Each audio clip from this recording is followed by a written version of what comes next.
Mr. Hyde. Good afternoon. My name is Martin Hyde, and I'm running for a seat on the City Commission.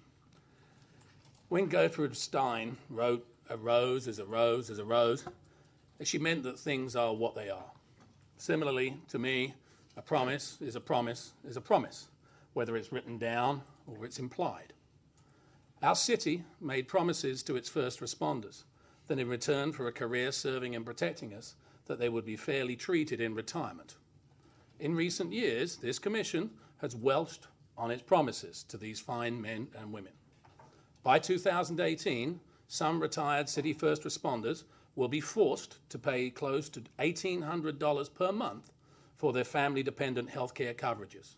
By definition, this is the equivalent of moving the goalposts once the game has started.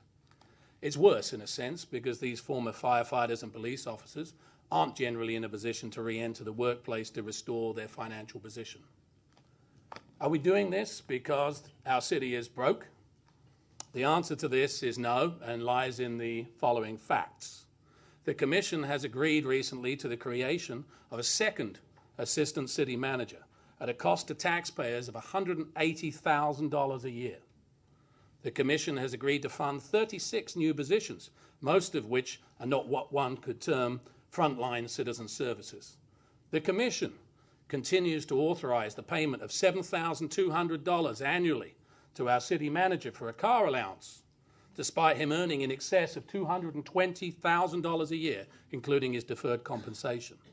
This is on top of the $115,000 that the Commission wasted on last year's homeless czar debacle.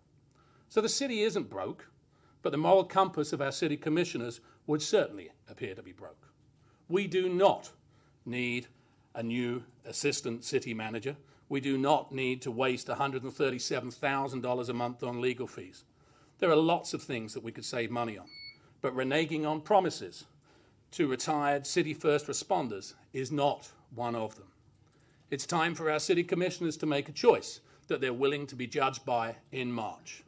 Doing nothing is a choice too, of course. If they stick with their current choice, it's likely that our citizens will choose to look for new commissioners that will do the right thing by retirees that served our city so well for so long. Thank you. Peter Fanning.